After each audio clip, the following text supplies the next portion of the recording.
ever looked at a really ambitious goal, something genuinely huge you want to pull off, and just felt, well, totally swamped Oh, yeah. by the sheer mountain of effort it'd take? Or maybe, you're navigating the daily grind, feeling that constant hum of stress, and secretly wishing there was some kind of hidden lever, something for more calm, more clarity. Definitely. And we've all been there. So today we're asking, what if two seemingly separate yet incredibly powerful personal tools could actually work together in tandem, Right. not just to help you achieve success, but maybe to forge a truly resilient life? That's precisely the fascinating intersection we're exploring today. We're diving deep into these core themes, self-discipline and stress relief. Good. And our sources for this dive, they include a comprehensive briefing document on cultivating success and also a practical guide on stress relief routines. And they reveal something pretty profound. Which is? That these two, they aren't just like related concepts, they're deeply intrinsically interconnected. Each one actually bolsters the other. Interesting. So our mission today then is to really uncover the foundational role self-discipline plays in achieving your biggest goals, and also how practical stress relief routines aren't merely a nice to have, a luxury, Not at all. but absolutely essential for your well-being and importantly for sustained success. Exactly. We'll try to show you how embracing one really helps you master the other, creating this kind of powerful synergy. Yeah, it's about building a more, let's say, holistic approach to a truly flourishing life, not just getting stuff done. Okay, let's dig in then, starting with self-discipline. The briefing document we looked at, it calls self-discipline a paramount life skill. That's a strong statement. It is. It argues it's a critical determinant of success, Yeah. often eclipsing inherent talent or even raw intellectual prowess. Wow. More than talent. Yeah. It goes as far as to state, and I'm quoting here, if you were to pick 3 top traits that will help ensure your success, self-discipline is one of them. Okay. That is bold. So what makes it so powerful? Yeah. Why potentially more so than, say, being naturally gifted? Well, what's truly fascinating here, I think, is the emphasis on overcoming limitations. The document suggests you don't necessarily have to be the sharpest tool in the shed Right. or, born with a PhD. The core idea, really, is that with enough self-discipline, you will learn what you need to learn, Okay. to do what you need to do for however long it takes to achieve the big things. So it's about that consistent, focused effort. So it makes up for perceived gaps. Exactly. It kind of Certainly. levels the playing field. It's the great equalizer, in a way. That's a really powerful idea, that discipline can genuinely compensate for maybe not having that innate talent you think you need. But, okay, for someone listening who feels maybe a bit stuck or like they truly lack that sharpest tool, what's the first step, like the very smallest step to start cultivating that kind of discipline? Is it just sheer willpower or something else? Well, it seems it's less about, a sudden heroic burst of willpower and more about consistently choosing the path that serves your long-term goals, especially when it's uncomfortable. The discomfort. Yes. And this brings us to another key insight from the sources. How self-discipline completely reframes challenges. It helps foster a big picture view of the process Okay. and promotes humility, actually. It changes how we see difficulties. It sort of transforms them from a series of humiliations that beat the life out of you Right. into a series of tests that bring out the best in you. That's a huge psychological shift, isn't it? Moving from feeling like a victim of circumstance to seeing it as like a growth opportunity. That's Exactly. almost counterintuitive. That discomfort could be the very thing we need. It kind of reminds me of, those tough workouts where you feel like quitting. Totally. But afterwards, you realize you've genuinely pushed a boundary, learned something. Precisely. And the sources use this really powerful analogy to illustrate this point. Oh, yeah. Yeah, it says, purifying fire refines people just as fire refines gold. When gold is passed through the fire, it becomes pure, it becomes bright, and its value shines out. Wow. Okay. So this process, this discipline, while not painless by any stretch of the imagination, as the source says, Right. it's described as necessary pain. It's that discomfort of growth, that internal resistance that, when you push through it, reveals your true strength. Necessary pain. Yeah. Maybe, take a moment to reflect on times in your own life when you faced something that felt like necessary pain. How did that process actually refine you? That's a really powerful question to sit with. It shifts the whole perspective, doesn't it? Yeah. From why me to what's this teaching me? Exact. But, all that discipline, all that pushing past discomfort, it sounds like it could easily generate its own kind of fire, a fire of, well, stress. Ah, yes, the other side of the coin. Right. And that brings us perfectly to the essential counterpoint and maybe the crucial partner to sustain discipline, back to stress relief. Indeed. And while stress is, let's face it, an undeniable part of life, our sources reveal something important. It's not really about eradicating stress entirely. That's probably impossible. Right. It's about equipping ourselves to navigate it with more, well, grace.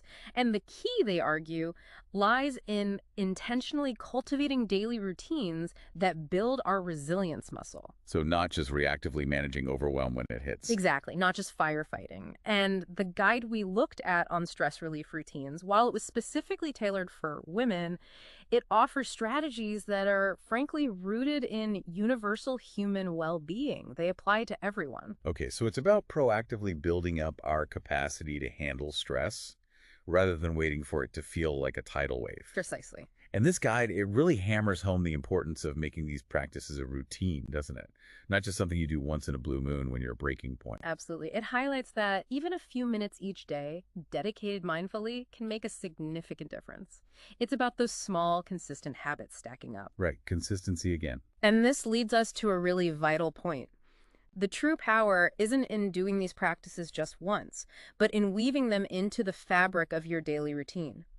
Take the mind-body connection techniques, for example. Okay. The guide emphasizes simple yet profound practices like abdominal or belly breathing, or more structured methods like box breathing or alternate nostril breathing to actively calm your nervous system. And these aren't just for emergencies, you're saying? No, not at all. They're like daily recalibrations, little resets throughout the day. It goes beyond just breathing, right? Yeah. What other practical things do the sources suggest? Oh, absolutely. Daily practice of mindfulness meditation, for instance, that helps you focus on your breath and the present moment, letting go of worries about the past or future, which, naturally leads to decreased anxiety and better emotional balance over time. Okay. And we can't overlook the power of movement. Yoga, physical activity, even just 10-20 minutes a day, the guide suggests, is beneficial. Just 10-20 minutes. Yeah, it's proven to release endorphins, reduce stress. It's not about becoming some elite athlete. It's about consistent, intentional movement, getting the body involved. Okay. And beyond the physical, what about the emotional side? Good point. Our sources highlight journaling, especially gratitude journaling, actually, for processing emotions and actively reducing stress levels. Gratitude journaling. Interesting. Yeah. And also, don't underestimate creative outlets, things like painting, cooking, or music. They offer relaxation and self-expression, a different way to channel energy and find some calm. That makes sense. Finding flow in something creative. And what's particularly resonant, I think, is the emphasis on our environment and our social connections. How so? Well, spending time in nature, even just short walks outside, can significantly lower stress levels and boost mood. It's quite remarkable. Just getting outdoors. Yeah. And the guide strongly emphasizes that strong connections with family and friends improve resilience. It actually suggests actively scheduling time with loved ones. Scheduling it, like putting it in the calendar. Yes. To consciously restore your mood. It's almost like a disciplined choice to prioritize those vital human connections, especially when life gets busy. That's a really interesting way to frame it. Discipline applied to social connection. Yeah. And then there are the self-care routines. Right. These are the deceptively simple yet incredibly effective things, like taking baths, reading, stretching, using calming scents, or getting a massage. The classic self-care stuff. Exactly.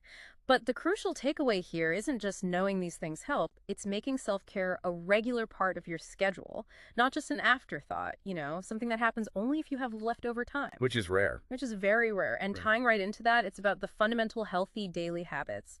The sources aren't just saying, get enough sleep. We all know we should. We all know. But they're emphasizing that prioritizing rest is actually a profound act of self-discipline in our always-on world. It directly impacts your cognitive resilience, your capacity to manage stress. So sleep is discipline. In a way, yes. And this also extends to things like balanced meals, reducing caffeine, and minimizing screen time. These seemingly basic elements, they're actually crucial foundations for stress management and improving overall well-being. They build stability. Okay. So we've kind of positions self-discipline as this powerful engine driving our goals forward, and stress relief as the essential, like when they're working together in tandem, rather than just being two separate helpful things on parallel tracks. Right. This is where I think the real aha moment comes into focus. It's actually the self-discipline that allows you to choose the short-term discomfort. Ah, there's that discomfort again. There it is. The discomfort of establishing and sticking to a stress relief routine, like, say, setting aside 15 minutes for mindful breathing even when you're exhausted and just want to crash. Or choosing that nature walk over mindlessly scrolling social media. Exactly. It's that disciplined choice you make today that builds the deep well of calm and clarity you can draw on tomorrow. So that necessary pain of discipline. Yes. It isn't just for pushing through tough work projects or big goals. It's also for the ongoing commitment needed for consistent stress relief. By embracing self-discipline, you can actually better adhere to and benefit from these stress-reducing practices. Which then leads to a more resilient life. Exactly. A more resilient and ultimately a more fulfilling life. Okay, so let's connect those dots really clearly. When that same disciplined commitment you use to, say, tackle a big project at work is applied to consistently blocking out 15 minutes for meditation or choosing that walk instead of screen time, that's where the synergy really kicks in. That's it. It's the self-discipline that empowers you to choose the stress-reducing behavior, even when it feels inconvenient or hard. Right. And then in return, that reduced stress give you the mental clarity, the energy to sustain your discipline for those bigger goals. It becomes a virtuous cycle. Perfectly said. A virtuous cycle. And that cycle really underscores the common thread running through both sides of this deep dive: consistent effort and routine. Routine seems key. Absolutely. Whether it's the long-term pursuit of success or the daily management of stress, routine is paramount. It circles right back to that powerful idea we mentioned earlier, that even a few minutes each day, dedicated mindfully, can make a significant difference. And this applies equally, really, to building the kind of discipline that leads to big achievements and to cultivating the daily routines that keep stress manageable and boost your overall well-being. It's the same principle at work. So there you have it. We've explored self-discipline as the powerful engine for achieving your biggest goals, and stress relief as the essential fuel that keeps that engine running smoothly, sustainably. Yeah. They aren't separate things to work on. They really two sides of the same coin, aren't they? Mutually reinforcing each other for a more successful and resilient life. Partners on your journey. Indeed. Two essential partners. So for your final thought today, something to ponder. Consider just one small, consistent act of self-discipline you can apply to a stress relief routine this week. Just one small thing. Maybe it's 5 minutes of mindful breathing every single morning. Or maybe journaling your gratitude just 3 times this week, whatever it is. How might that seemingly tiny commitment amplify your well-being and resilience over time? How might it turn what might feel like necessary pain right now into profound, lasting growth? Something to think about. Go forth and deepen your own dive.